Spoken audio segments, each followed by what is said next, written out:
Olá, seguidores do canal Opine. Olha eu aqui de volta. Passou essas festividades de ano e a gente volta pro trabalho, né? Pois é, no vídeo passado vocês viram que eu tava sozinho porque ele estava se empanturrando. Estava se empanturrando, disse não vou poder gravar porque estava numa festa de Natal da família. Mas a gente não veio aqui pra isso, né, Tassis? A gente veio pra Semana Nostalgia. Yay! Yay! Isso mesmo, vimos trazer aqueles filmes que passaram obscurecidos, né? Do público, ou não, Ou não, ou não. ou aquele filme que você só viu no VHS. Não lembra isso. Mas me traz mais lembranças. Isso tudo é porque ele sempre quis ter um VHS e nunca teve.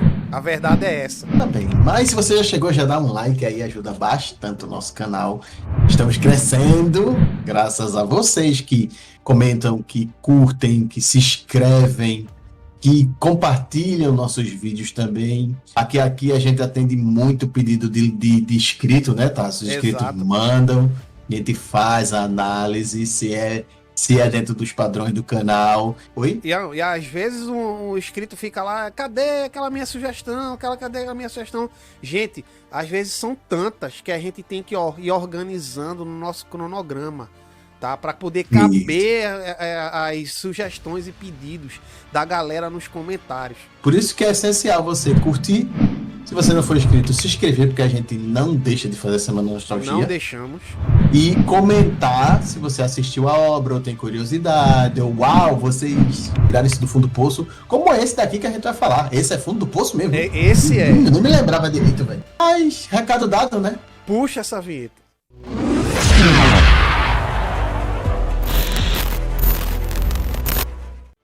Análise de O Sombra. Filme de 1994. Eu jurava que era com Liam Neeson, velho. Não confunda com Darkman, o Homem das Sombras, um dos filmes que vai vir aqui pra Semana Nostalgia. O Sombra, né? Esse filme que passou na sessão da tarde. Você não sabia? Ele passou Sim. na sessão da tarde. Passou numa dessas sessões de noite que a nossa TV Globo gosta de botar. Sessão sábado, sessão domingo, cinema não sei de onde. Na verdade, né? Foi primeiro numa tela quente, depois foi para uma temperatura máxima e aí sim veio para a sessão da tarde. Sexta, depois de amanhã, na tela de sucessos. Ninguém percebe quando ele se aproxima. Que diabo foi isso? Quem está aí? O Sombra. Em cada canto obscuro, ele está presente. Um filme baseado no... Não é bem um herói de quadrinhos, né? Mas é um pai, um avô, né, dos quadrinhos. Bem né, isso, bem isso. O Sombra, ele inicialmente surgiu nas radionovelas americanas, né? Ele surgiu naquelas aventuras contadas no rádio. Posteriormente, ele foi adaptado para tira de jornal, ainda não era quadrinho, tá? Pelo Walter B. Gibson, que é o criador dele, né? Do Sombra. Lá na década de 30, veja só, galera, o Superman é de 1938, o Sombra é de antes. Em 1932, o Sombra vai para as tiras de jornal e só posteriormente vai para os quadrinhos. Ele é compilado em quadrinhos, naquelas almanacões aí, cheia das tiras de jornal do Sombra. Eu acho legal é que essa época era os que a gente chama de pulp, né, Tassi? Isso. Existia o Sombra, Sandman, não o Morfeu. Não, Morfeu, era Sandman. Tinha o Aranha, né? Exato. Que não era o Homem-Aranha. Não era o Homem-Aranha. E todos seguiam a mesma linha, né, Tassis? E eu veja, aliado ao Sombra, basicamente na mesma época, temos o Spirit, né? Foram heróis, digamos assim, irmãos. O Sombra e o Spirit foram criados mais ou menos na mesma época. E o Spirit a gente falou aqui, ó. Tá aqui, ó, galera. A gente falou, quando a gente falou da história das histórias em quadrinhos, vai estar lá bem explicadinho como é que o Spirit surgiu. E o filme foi dirigido pelo lendário Russell Mulcahy, o cara que dirigiu Highlander, o Guerreiro Imortal. E, oh meu Deus, por que você foi fazer isso? Olha a ladeira descendente. O cara vai dirigir Resident Evil Extinção. Bem, ao menos a gente vê a mão realmente do Russell Mulcahy, do jeito que ele gostava de dirigir um filme com aquele ritmo aventuresco, bem aventuresco, assim, sabe? Aquela história que toma história, o que acabou deixando o ritmo meio lento, né, Joséaldo? Porque ele saiu empurrando história no espectador para tentar preencher as coisas que o Sombra fazia nos quadrinhos, fazia na sua literatura das tiras de jornal, acabou preenchendo demais e teve história demais para contar, né? Isso acabou deixando o ritmo arrastado, né, Joséaldo? Porque assim, Sombra é um herói da década de 30, cara, então não tem aquele ritmo dinâmico que tem a partir da década de 80, né? Ele é um herói noir. E é um herói detetive. Isso. Sombra, a história é envolvida em mistérios. Muito, né? isso é verdade. Muito mistério, e o filme adaptou muito bem isso a ponto de arrastar você em 1h47, que parece 3 horas. Porque tudo é bem detalhado, tudo é num ritmo lento. Até as cenas mais impactantes, as cenas onde você tem mais ação, ela é lenta para chegar. É uma sequência de eventos atrás do outro de maneira não dinâmica. Não é uma coisa rápida. Não é uma coisa que puxa outra, não. Ele resolve uma coisa, aí surge outro problema, ele vai dar atenção a ele, aí resolve isso aqui, aí já surge outra coisa, ele vai virar ele pega você e leva a sua atenção para outra coisa, aí fica aquelas várias coisas acontecendo em paralelo. O inimigo, a mulher e a bomba e os conflitos internos dele, tudo junto, acontecendo ao mesmo tempo, e o filme, chega uma hora que o filme não se decide para que lado ele tá olhando. Inclusive, essa questão do vilão é uma coisa que só aparece depois de muito tempo. Sim, sabemos finalmente quem é ele, não era um vilão solto, né? E tá, isso aí, justiça seja feita, o vilão demora a ser entregue para o espectador, mas quando ele finalmente chega, ele tá redondinho. Você já sabe quem ele é, quais são os motivos dele, qual a ligação dele com Sombra, porque o filme, a história vai alinhavando isso devagarinho, mas vai. E quando finalmente chega, você já sabe quem é o cara. Não é um cara solto ali na história. Outra coisa também bem legal, que foi bem adaptada, é o próprio ator, né? O protagonista, né? Cara, muito bom, velho. O Cranston. Você tem alguma ideia de quem você sequestrou? Cranston. Lamont Cranston. O Lamont Cranston, muito bem interpretado pelo Alec Baldwin. Inclusive, quando ele está como Sombra, você vê, o cara ficou muito característico. O cara tem um pé. Ficou. O cara, isso aqui dele bem alongado quando ele bota, mas quando ele assume a identidade, porque o Sombra, ele é uma... É uma persona, né? É uma persona. Uma persona dele, muito bem interpretado pelo Alec Baldwin. Ele consegue manter um ritmo. Mesmo sendo um filme mais lento, ele entrega muito bem nas cenas que ele está. Tanto como o Playboy, como o Justiceiro Mascarado. Playboy, Justiceiro Mascarado.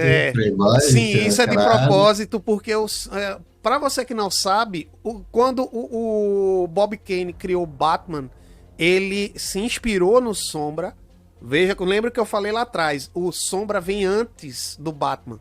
O Bob Kane, ele se inspirou no Sombra para dar o lado, digamos assim, o lado playboy do Batman, ou seja, a persona do Bruce Wayne, né, ele foi inspirada no Sombra, e a persona detetivesca do Batman também foi inspirada no Sombra, né? Tanto que esse Sombra que a gente vê aqui no filme não é o Sombra lá da radionovela, o personagem, tá? A história sim, mas o personagem é o Sombra já dos quadrinhos, e ele já foi assim, ó, já fez um crossover com o Batman por 2 vezes, está aparecendo aí agora pra vocês, né? Por 2 vezes o Sombra e o Batman já se encontraram, e que história maravilhosa foi essa. Mas vamos voltar pro filme, Como um bom filme de referência, entre os personagens que orbitam Sombra, estão lá, né, diversos que seguiram o curso do herói até ele se... Lembrando, o Sombra se aposentou, né, Tassi? Ele se aposenta nos quadrinhos. Sim. Né? E a gente vê vários personagens, né, José? A gente vê o Tuco, que é o o primeiro mentor dele, né, do Lamont Cranston. A gente vê o Mo, né, o taxista, que é o chofé dele, né, também. A gente vê a Margot, que é a socialite, que acaba descobrindo a identidade dele, e ela vira uma aliada, né, porque ela também tem os poderes, um pouco de poder psíquico que ele tem, que ele demonstra no filme, ela também tem. Então, daí eles terem essa ligação afetiva, não só no campo emocional, mas no campo mental também, né? Porque ela consegue ler os pensamentos dele. E temos outra coisa também que é muito presente dentro do filme, que é o cenário, né? Sim. Cara, o cenário muito característico, velho. Muito característico. Na maioria dos cenários de fundo, de fotografia, são vistos de baixo pra cima, entendeu? Pela sua visão. Pra dar ideia de grandeza, né? Pra dar ideia Pra que o dar cenário é ideia de gigante. grandeza, cenários destacados, entendeu? E aí, os cenários de fundo que são pintados, né? Como se fossem uma página de quadrinhos, né, bicho? A gente vê massa. lá no fundo, assim, a gente sabe que aquilo não é foto, nem é prédio, nem é nada. É pintado, né, bicho? Então dá a ideia de que você tá lendo um quadrinho, né? Vendo um quadro de um quadrinho. Muito bom isso, pô. O filme, eu acredito que o filme não tenha sido tão bem aceito, porque, primeiro, era da década de 30, então a população tem uma certa animosidade com esses tipos de super-heróis, porque super-heróis são super-heróis mais complexos. E o Sombra, ele é o avô, vou botar assim, avô da maioria dos vigilantes. Boa parte foi influenciada por ele, inclusive o maior vigilante. E ele é que introduziu esse ar de mistério que não existia nos quadrinhos na época. Entendeu? Não existia, nem quadrinhos existia, era mais literatura pública. Não, tanto é que a gente vê que a DC Comics ela procurou trazer o personagem, né, para suas páginas durante um tempo, para fazer esse crossover com o Batman. Ela presta essa homenagem ao Sombra, que foi o precursor de muitos personagens vigilantes que a gente tem nos dias de hoje, né? Quer dizer, e principalmente aqui no quesito do filme, pode ser que você estranhe o formato de história, porque ele é baseado nesse quadrinho. Exato. Parece que realmente parece que são atores lá da radionovela declamando as suas falas, né? Eles procuraram emular isso também. A árvore do crime produz frutos amargos. Não gosto disso. É encrenca. Vamos dar o faro daqui. Ficou esquisito? Ficou. Pros dias de hoje ficou. Mas se você pegar a cabeça e colocar lá dentro lá dentro da história como ela era, cara, ficou muito bom, porque era daquele jeito, gente. Era daquele jeito, é verdade. Basicamente, esta é a nossa visão e abordagem do filme O Sombra, lá de 1994. Muito obrigado pela sua presença, muito obrigado pela sua companhia até agora. Um beijo do Opini. Beijo do Opini. Vida longa e próspera. Vida longa e próspera. E, cara, vou ser sincero, quando ele vira o Sombra, ele parece um jogador de basquete, velho, porque o bicho fica alto. E não se esqueça. Que cachecol poderoso, viu? Não se esqueça, o Sombra sabe. O Sombra sabe.